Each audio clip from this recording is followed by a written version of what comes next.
지금까지도 하나님과 함께 달려왔는데 2022년에는 하나님과 더 동행하셔서 놀라운 일들을 경험하셨으면 좋겠습니다. 우리에게 이번 2022년이요 하나님과 동행함으로 정말 더 아름다운 2022년이 되기를 축복합니다. 정말 멋진 한 해가 되기를 축복합니다. 하나님과 동행함으로 2021년 정말 많은 은혜들을 저희가 누렸습니다. 이제 우리는 새로운 한 해를 시작하면서 새로운 표어를 정했습니다. 청년이여 지경을 넓혀라. 네, 이것이 바로 저희의 표어입니다. 영어로는 enlarge the borders라는 단어를 저희가 이제 사용하는데 정말 지경을 넓히는 청년들이 되었으면 좋겠습니다. 여러분이 갖고 있었던 틀과 한계를 뛰어넘어서 하나님이 여러분을 들어 사용하시는 2022년 바로 그 해가 시작되었습니다. 이번 한 해에는요 그동안 움츠러들었고 멈춰졌던 우리의 지경을 마음껏 펼치기를 도전합니다. 하나님께서 넓히시는 우리의 지경을 한번 경험해 보시기를 도전합니다. 하나님은 분명히 여러분을 사용하실 겁니다. 인간이 정한 한계나 내가 갖고 있는 그 한계, 그것을 뛰어넘어서 돌파해서 하나님이 넓히시고 함께 하시는 2022년을 경험할 그 준비가 되셨습니까? 바로 우리 공동체가 함께 그 일들을 감당할 겁니다. 오늘은 그 한 해를 시작하면서 2022년 청년부가 준비하는 도끼 한 자루라는 제목으로 말씀을 나누고자 합니다. 어린이 사역을 잘 하고 있는 파이디온이라는 선교 단체가 있습니다. 그 선교회에서 다음 세대의 사역자들을 키워내기 위해서 이제 세미나를 하는데, 세미나를 할 때마다 사용하는 그 이론이 바로 이 도끼 이론이라고 합니다. 좋은 리더를 세우는 건요 마치 좋은 도끼를 한 자루 딱 준비하는 것과 같다라고 이야기합니다. 좋은 도끼를 준비하는 것이 정말 중요합니다라고 이 선교단체는 이야기합니다. 도끼는요 고대로부터 연장이나 무기로 사용되는 도구였습니다. 도끼는 주로 나무를 자르는 데 사용되는 도구입니다. 그리고 이 도끼를 잘 사용하면요 나무를 자르는 것뿐만 아니라 그 나무로 여러 가지를 만드는 도구로도 사용됩니다. 그래서 도끼를 고를 때 도끼가 제 역할을 하기 위해서 고려해야 될 게 몇 가지 있다고 합니다. 첫 번째는 도끼 머리의 크기를 잘 골라야 된다고 합니다. 도끼 머리의 크기가 사용되는 그 용도에 맞도록 정해져야 된다라고 이야기합니다. 통나무를 자를 때와 장작을 자를 때의 도끼의 머리의 형태가 다르다고 합니다. 이제 큰 나무를 자를 때는요 도끼의 날이 얇게 있는 도끼 머리가 얇은 그런 도끼를 사용한다고 합니다. 찍을 때마다 탁탁 박힐 수 있도록. 그리고 통나무를 자를 때는요 머리가 이제 쐐기 모양으로 크게 넓게 벌어져 있는 도끼를 사용해야지 이제 통나무가 쫙 쪼개져서 장작으로 사용된다고 합니다. 그러니까 어떠한 용도로 사용할 것인가 그것을 고려하면서 도끼를 고르는 것이 중요한 것이죠.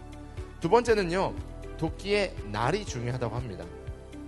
무딘 날로는요 나무를 제대로 펼 수가 없죠. 에너지만 많이 들어가고 힘든 것이 바로 도끼 날이 서 있지 않을 때의 문제입니다.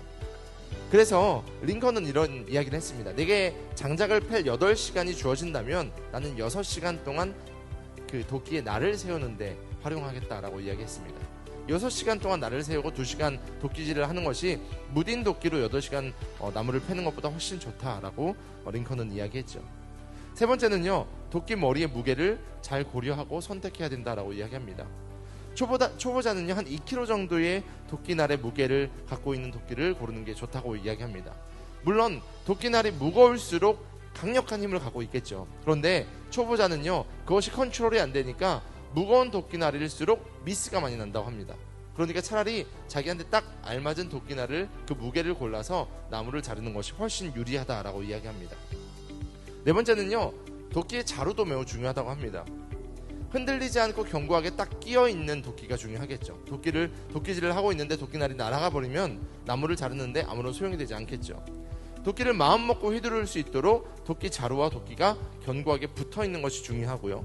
그리고 자루의 길이가 중요합니다. 물론 긴 자루를 갖고 있으면 힘이 많이 들어갈 것이다 라고 보통 생각하지만 생각보다 그렇지 않다고 합니다. 짧은 도끼 자루여도 그 사람의 손에 잘 맞는 도끼 자루를 만드는 것이 중요하다라고 이야기합니다. 도끼 하나를 고르는 데에도 이렇게 많은 조건이 있고요 많은 이야기들이 있습니다. 그냥 아무거나 사서 그냥 멋있게 생긴 도끼 하나 골라가지고 나무를 자르면 될 것 같지만 좋은 도끼질을 위해서는 고민하고 고려할 사항들이 많이 있다는 것을 저희는 알 수 있습니다. 그 도끼는요 도끼질을 하는 그 당사자에게 딱 맞는 것이 되어야만 합니다. 그래서 도끼를 다루는 사람은요 그 도끼를 이리 만져보기도 하고요 저리 만져보기도 하고요 한번 정말 나무도 해봐야 되는 것입니다. 쓸만한 도끼가 되는 것은요 거저 되어지는 것이 아닙니다. 알맞는 도끼를 고르는 것은요 그냥 쉽게 되어지는 것이 아닙니다. 다만 그 시간을 투자하고 노력해서 딱 맞는 도끼를 찾아낸다면 아마 그 도끼는 평생 유용하게 사용되는 도구가 될 것입니다. 이처럼 하나님 앞에 유용한 도구가 되길 원합니다. 우리도 2022년 하나님 앞에 딱 맞는 도구가 되어서 하나님이 우리를 사용하시기에 편리하고 유용하고 딱 맞는 공동체가 되기를 도전합니다. 그러기 위해서는요, 우리가 바로 우리를 사용하시는 하나님의 마음을 깨닫고 우리의 비전을 세우고 훈련되는 시간이 2022년이 되도록 우리는 노력해야만 합니다. 하나님의 손에 붙들리게 될 때에 하나님 앞에 평생 쓰임받는, 평생 하나님과 동행하는 아름다운 공동체, 제일성도교회 청년부가 될 것입니다. 본질을 잃어버리면 어떤 문제가 발생하는지 우리는 한번 생각해 보아야만 합니다.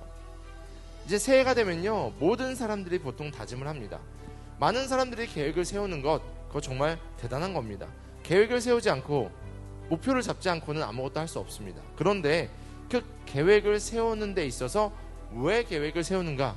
이것이 가장 중요합니다. 계획을 많이 세울지라도 왜 계획을 세우는지 모른다면 그 세운 계획들은 아무런 의미가 없기 때문입니다. 훌륭한 도끼를 한 자루 마련하는 것도 중요하지만 그 도끼로 무엇을 자를 것인가? 그리고 그 도끼가 어떻게 휘둘러질 것인가? 어떤 용도로 사용될 것인가가 가장 중요한 겁니다. 하나님 우리 가운데 어떤 비전을 주실 겁니까? 하나님 우리 가운데 어떤 일들을 행하실 겁니까? 우리는 질문했습니다. 우리의 목표와 방향을 정확히 세우기를 도전합니다. 하나님께서 우리를 어떻게 사용하실 것인가? 우리에게 이 비전을 주셨는데 이 비전을 왜 주셨는가를 깨닫는 청년들이 되기를 예수님의 이름으로 축원합니다. 하나님이 나에게 주신 달란트와 열정이 왜 있는지, 그리고 이것을 왜 사용하고 어떻게 사용해야 되는지 우리는 분명한 고민을 해야만 합니다. 그리고 나서 2022년에 사역을 감당해야만 합니다.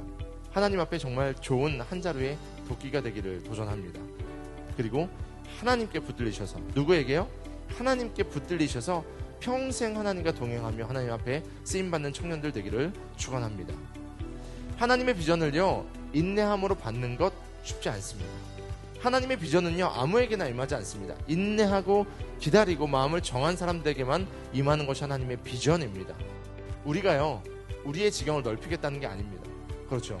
성경을 보면 하나님이 우리의 지경을 넓히시겠다라고 말씀하십니다. 하나님께서 내가 너의 지경을 넓히겠다라고 지금 말씀하고 계신 것입니다. 이 약속을 우리 모든 청년 공동체가 붙드는 한 해가 되기를 도전합니다.